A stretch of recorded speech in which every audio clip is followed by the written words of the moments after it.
Well, I'll tell you one of my favorite sneakers. It's part of the GOAT experience because we launched GOAT officially to the world in July of 2015. And it's not like we had traction from day one. We didn't. And I remember there was a day, it was late September, so like 3 months after we launched. It was like 6 p.m. All of us were in the office still working. It was just like the six of us. We didn't sell a single pair of sneakers that entire day. It was so sad. And so I secretly created a guest account and I bought this blue pair of New Balances. I still remember the pair. And so that I could tell the team, hey guys, we sold something today. So it was still that sad. That is pathetic. That's really nice. Yeah, that's nice. So it is sweet. And so, it was just crazy because talking about product market fit, it was wild.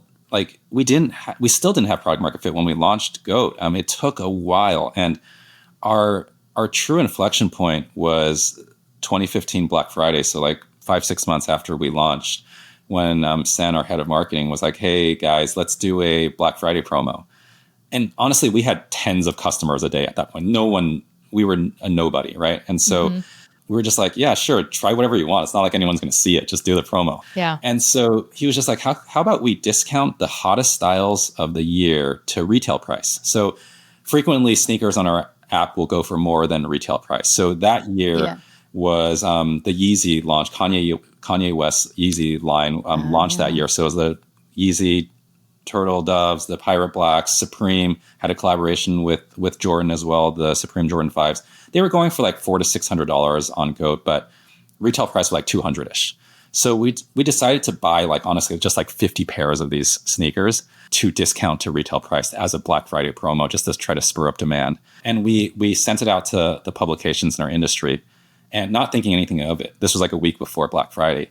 And for whatever reason, every single publication wrote about our Black Friday promo, but they blew it out of proportion. It wasn't just like, hey, GOAT's having a Black Friday sale. They were just like, GOAT has a restock of Yeezys and Jordans. Ooh. Go to GOAT on Black Friday because they're reselling products at retail price. And we had tens of users. And from the week before Black Friday to Black Friday, we gained 100,000 users in that time frame. And oh my God. It was chaos because, Jessica, as you can imagine, when like we're building a scrappy startup, I was one of the two backend developers working on this. We didn't optimize any database queries. We didn't cache any web pages. We didn't do any of the scaling stuff. So our site broke every single day, and we were just up all night trying to fix these problems. But of course, the day of Black Friday, when we do this drop where everyone's thinking we have thousands of pairs, we have 50 pairs. So we released 50 pairs into the wild, and just madness ensued. The app just didn't work for the whole day. And we got so many negative customer service emails, our Instagram, they were just cursing out the company, cursing me out by name. They really, honestly, I have a screenshot of the comment section on Instagram. It was like, F Eddy Lu, I'm going to write a bad review, blah, blah, blah. It was madness. And it was honestly a bad experience. And people just emailed us saying, hey, I skipped school for this release. I skipped work, every excuse under the sun. And we were just so sad. And I still remember it was like 4 p.m. that day. None of us had eaten yet because we were just trying to fix all these problems. And Greg Benelli, who was our partner at Upfront at the time, who was on our board, he texted me. He was just like, hey, is everything okay? And I called him and I was just like, he was just like, I'm looking on Twitter. It just like seems like a mess. And I was like, yeah, nothing's okay. I think we're gonna have to pivot again because clearly everyone hates us. And he said something I'll always remember. He was just like, honestly, at your stage in your company's life, it's better to be hated than unknown.